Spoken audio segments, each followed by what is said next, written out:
The stock market is much stronger than the economy.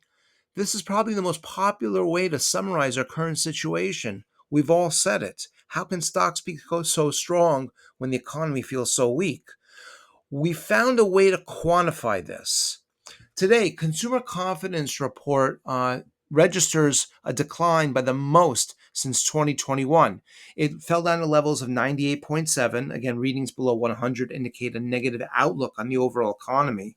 And mostly this decline in the consumer confidence is based on concerns about the labor market. In September, consumer confidence falls by the most in 3 years. It certainly was a big surprise to the downside. Now, in purple, we see the consumer confidence now just a little bit below 100. In green, S&P 500. Usually these two lines move together. When one goes up, so does the other. Lately, not so much. Again, in green, stocks challenging new highs almost on a daily basis. The consumer confidence slipping below 100 now. How can we explain this divergence? Well, let's take a look at the numbers on a year over year basis to allow for some equal comparison.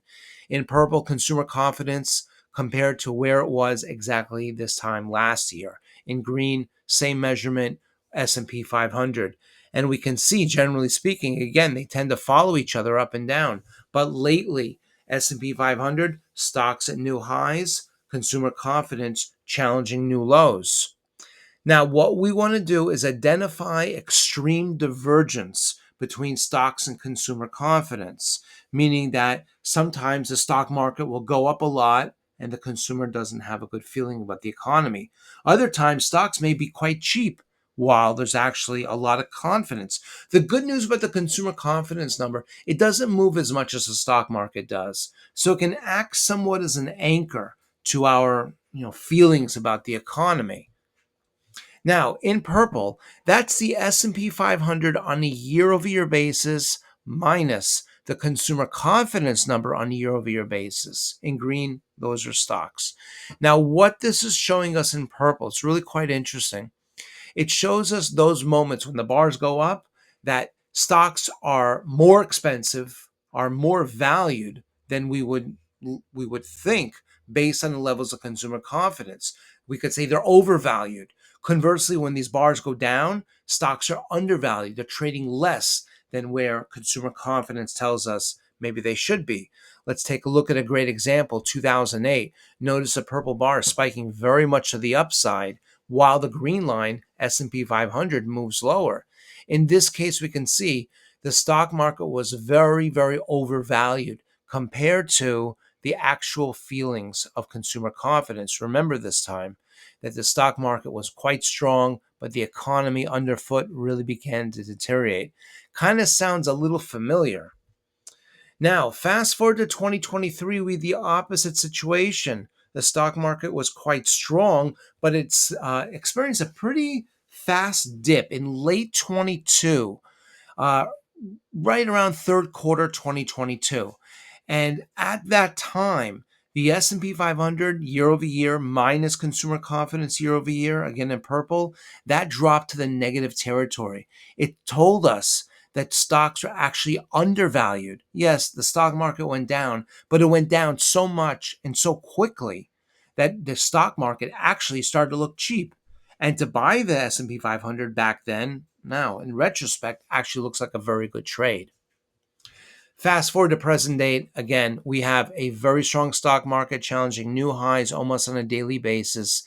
And relatively speaking, it's very expensive considering a very weak consumer confidence number, including the one we got today. Now, compare this historically. When was the last time we saw such extreme examples? Of course, 2021, we can see the purple bars jump to the upside. But remember, this is on a year-over-year basis. So this shows us consumer confidence and the S&P 500 on a year-over-year basis compared to where they were at the bottoms of the COVID crisis. So certainly in 1 year, it does look like a big jump to the upside. But let's exclude that for a second. The last time stocks were so overvalued compared to a weak level of consumer confidence, well, we have to go back to around 2012 and before that, the extreme example, 2008. So it doesn't mean that the market's going to roll over tomorrow, but it is important to be aware that stocks are very overvalued compared to a weak consumer confidence number. And once again, this weak consumer confidence number is mostly attributed to concerns about the labor markets. Federal Reserve met recently. They said inflation, it's on the right track.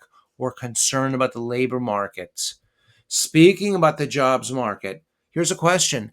How can the unemployment rate and the number of jobs created go up at the same time?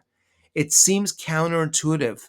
We discussed this phenomenon just the other day, where the answer is actually quite interesting.